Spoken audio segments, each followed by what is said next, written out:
We all know that evergreens have great interests, but these are plants that are not evergreens, and it becomes really difficult when you're trying to choose these types of plants because there's not a lot of them. So today I'm going to help you out, and we are going to talk about these 6 different plants. But first, I want to introduce my husband to you. Today he's going to be helping out with this video by critiquing my plant choice, as usual. Sounds about right. Especially if the plants are purple. So That's right. I'll probably be pronouncing a lot of these names wrong, so bear with me. The first plant is Acer or paper bark maple, and it is hardy from zones 4 to 8.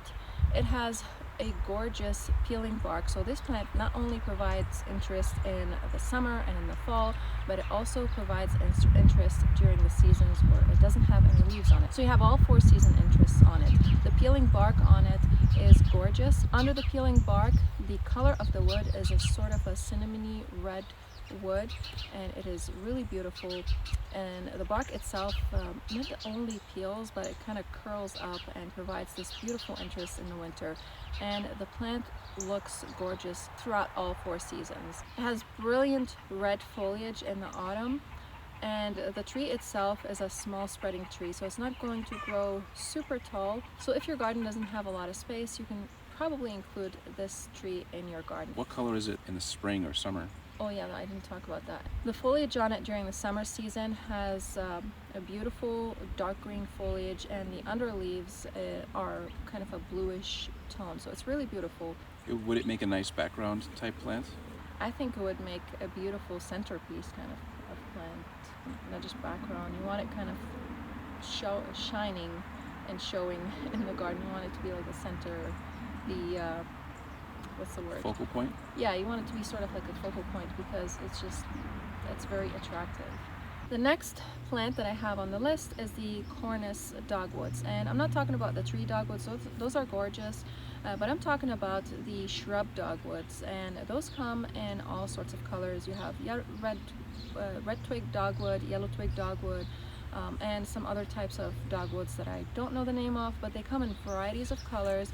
And the really nice thing about these shrubs is that they not only look beautiful in the winter, they are gorgeous in the winter. The color of their twigs is just absolutely gorgeous, and it kind of pops in the winter, especially if you have kind of a snowy landscape, and the red color would look gorgeous in a snowy landscape. But throughout the summer, from spring all the way to the winter, those plants look gorgeous because they have beautiful flowers in the spring. They also have the berries after that they form, and they carry their berries through the fall, and then in the winter you have the beautiful color bark on the dogwoods. These also can be maintained in size because you are going to be cutting them, not only just keeping them as they are. You can keep them as they are and just leave them be, but the colors on them won't be as vibrant because when you do prune them, those fresh branches that come off, they will shoot out really vibrant colors instead of just leaving them. They will have, if you don't prune them, their colors are not going to be as vibrant, basically. So it's a shrub that carries you and gives you interest in your garden throughout the whole season. They can get a little bit big, up to 9 feet tall, I think. So if you wanted to stay its size, you want to keep that in mind and maybe put it in the back of your flower beds instead of maybe closer to the middle or to the front, so that's not blocking the light from other plants. Oh, and I forgot to mention what zone it's hardy in. It's hardy from zones 2 to 8, so that plant is super hardy. Next plant on the list is winterberry holly, and these also, other than your just typical hollies that are evergreens, these are hollies that do not carry their leaves in the winter. So these shrubs and trees, I suppose, can look beautiful all season long. In the spring, of course, they're going to flush out with this beautiful foliage, and they have these beautiful dark glossy green foliage, and in the fall they're also going to change the foliage color, so you're going to have some yellow foliage. And if that's something that you are looking for in your garden, if you want to incorporate some different types of foliage colors in the autumn garden, that would probably work out great. And then in the winter, they have these beautiful berries. They have multiple varieties. There are hollies that are short, hollies that are tall, and some of them are wider than others. So make sure to get the variety that you want for your garden and for the space that you have. One thing to note about the winterberry hollies is that most of them do need a male to pollinate them in order for them to carry the berries. So just keep that in mind. And they are hardy from zones 3 to 9. Do you recommend having a female and a male in your garden? Or Yes, if you want a better production on your berries. If one of them, let's say they say that one of them does not need a male, I think that if you do have a male of these plants, it's probably going to carry a lot more berries. Some of them won't carry any berries at all if they don't have a male. are these berries edible? No, they're poisonous. Poisonous berries. Yeah, but they're edible for the birds. So yes, the nice thing about these is that if you want to provide food for the birds in the winter, these are a great shrub for that. And same with the dogwoods as well. That's going to be the same for that. Next plant on the list is witch hazel. Witch hazel is a beautiful, beautiful tree all season long. It has glossy foliage throughout the summer, and the nice thing about this plant is that in the winter it flowers when nothing else is flowering. It's probably one of the first trees or anything in your garden that's going to put on some flowers. And the flowers are kind of unique. They look sort of, I don't know how to describe them. They're kind of like, I don't want to say they're like a spider because that's just creepy, but they do spider out, and they come in varieties of colors. There's pinks and reds and yellows, so you have your pick with those trees, and they are highly disease resistant, and they have a beautiful fragrance. They will fill you up with intoxicating fragrance and rush for spring, and what's the word I'm looking for? It will take away your winter blues, basically. Okay, so these things have flowers in the winter. Yeah. Do they have leaves in the winter too? No, they have flowers, and their bark is kind of a dark color, like a darkish brown color. Oh, Yeah, that's very nice. it is, yeah. This is a bush or a tree? It's a tree. It's a tree. Yeah, I believe that's what they make witch hazel out of, from the witch hazel plant. You know, it's used medicinally. Yeah, it's hardy from zones 4 to 8. Next plant on the list is Esia Japanica. Skinia? I was expecting you to make a lot more fun of my Well, my I plant I choice. can't pronounce half these things. I don't know the traditional name for this. This is just the scientific name for it, or the Latin name. So this plant is hardy to from zone 6 through 8. And the really nice thing about this one is that the thing is, it's evergreen, but I did want to include it in here because it is a really special plant. So this plant holds on to its blooms. So it starts creating its blooms in the fall, and it holds on to its blooms all the way throughout the winter. And then in the spring, those blooms open up. And so you have this entire 4 seasons of the entirety of the 4 seasons. You have a gorgeous shrub.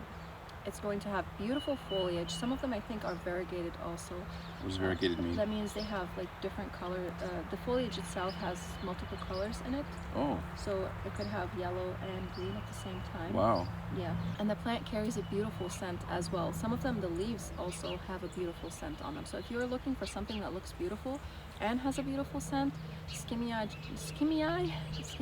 Japanica is probably the plant for you. That sounds like a good centerpiece.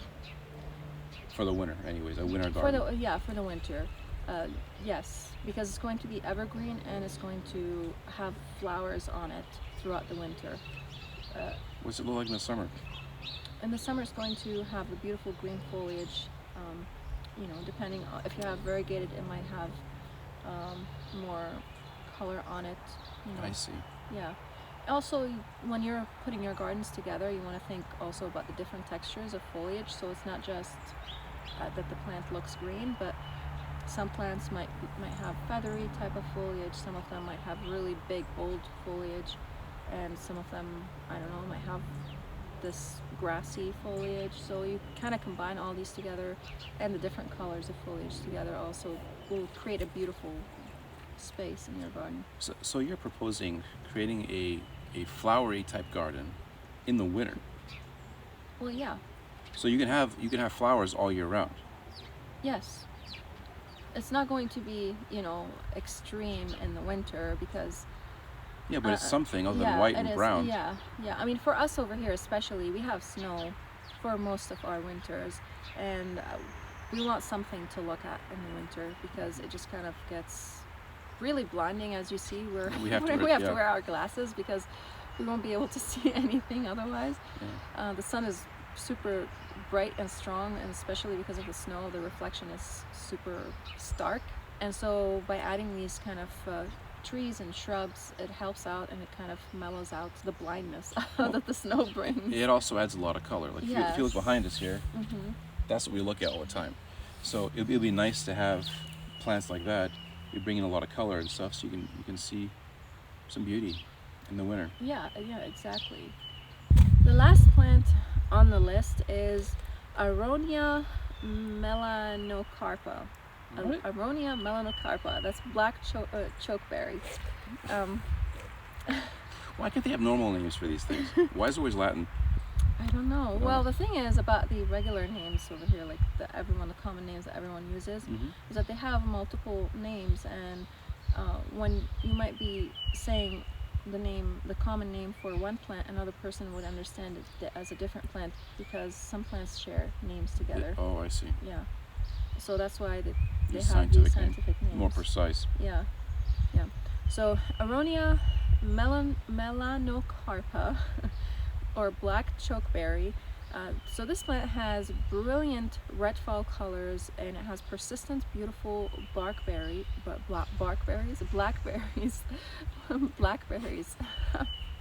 So it's going to give you a beautiful show in the spring with its early spring blooming flowers, and they come in these beautiful clusters of pink whitish flowers. They sort of look like viburnums, but they are not viburnums. You might confuse them with them. I think the ones over here behind us are viburnums, but they look very similar to the chokeberries. We did not plant these.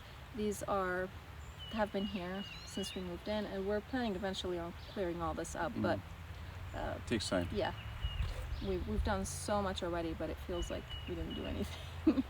That's not true. I mean, we're sitting in a garden here that doubled in size. That's true. Yes. Yeah. Anyway, so this plant also attracts pollinators. It's going to carry its beautiful blackberries, and the berries are edible. You can make jams and jellies out of them, and they will also provide food for the winter birds. Oh, that's nice. So when do you harvest these berries? Well, and it's going to be probably by the end of the fall. Yeah. So many times I came to these and I tried to these viburnums behind us and all around us, trying to figure out if these are chokeberries or not, but I don't think they are. You don't I'm risk pretty it. sure. Yeah, exactly, because viburnums can be poisonous. So yeah, I don't want to test them on my family. Yeah. Oh, I forgot to mention what zone this plant grows in. So it's hardy from zones 3 to 8.